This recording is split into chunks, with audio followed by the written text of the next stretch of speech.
Hi, welcome to சந்தா சமையல். நம்ம இன்றைக்கி மங்களூர் பன் எப்படி செய்கிறது பார்க்கலாம். 2 வாழைப்பழம் எடுத்திருக்கேன். மிக்ஸி ஜாரில் வாழைப்பழம் கட் பண்ணி சேர்த்துக்கலாம்.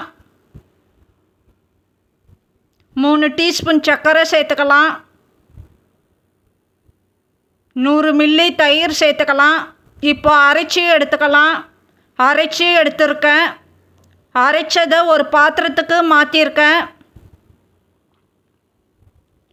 1 சிட்டிகை உப்பு சேர்த்துக்கலாம். 1/2 டீஸ்பூன் பேக்கிங் சோடா சேர்த்துக்கலாம். 1/2 டீஸ்பூன் ஜீரகம் சேர்த்துக்கலாம்.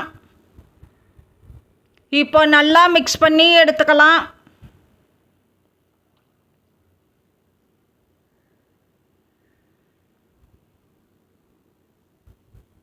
இரநூறு கிராம் கப் அளவில் 2 கப் அளவு மைதா மாவு சேர்த்துக்கலாம். இப்போ மாவு நல்லா பிசைஞ்சு எடுத்துக்கலாம். கெட்டியானதும் 5 நிமிஷத்துக்கு நல்லா பிசைஞ்சிக்கலாம்.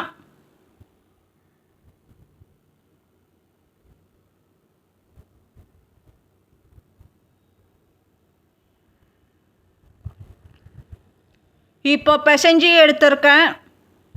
எண்ணெய் சேர்த்துக்கலாம்.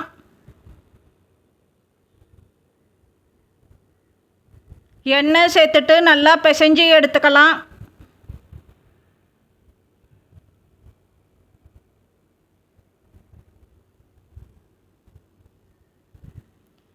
பிசைஞ்சு எடுத்திருக்கேன். பிசைஞ்ச மாவை ஒரு டிஃபன் பாக்ஸுக்கு மாற்றிருக்கேன். மூடி போட்டு வச்சுருக்கேன். 8 மணி நேரம் ரெஸ்ட்டில் இருக்கணும். 8 மணி நேரம் ஆனதோ ஒரு பாத்திரத்துக்கு மாற்றிருக்கேன். இப்போ ஈரப்பதமாக இருக்கிறதுனால மாவு சேர்த்துக்கலாம். மாவு சேர்த்துட்டு நல்லா பிசைஞ்சு எடுத்துக்கலாம்.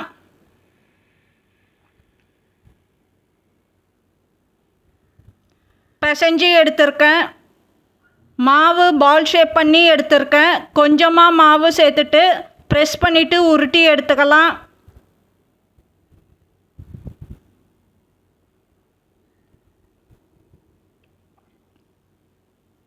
உருட்டி எடுத்திருக்கேன். எண்ணெய் சூடானதோ சேர்த்துக்கலாம். கோல்டன் ப்ரௌன் கலர் ஆகி உப்பி வரணும்.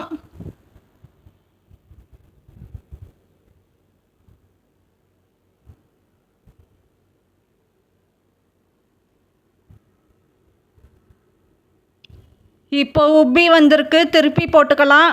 இந்த பக்கத்துலேயும் கோல்டன் ப்ரௌன் கலர் ஆகணும். இப்போ 2 பக்கமும் கோல்டன் ப்ரௌன் கலர் ஆகியிருக்கு. எண்ணெய் இருத்துட்டு ஒரு பாத்திரத்துக்கு மாற்றிக்கலாம். இப்போ நமக்கு மங்களூர் பன் ரெடி ஆகிடுச்சு. இந்த சேனல் பிடிச்சிருந்தால் லைக் பண்ணுங்கள், ஷேர் பண்ணுங்கள், சப்ஸ்கிரைப் பண்ணுங்கள்.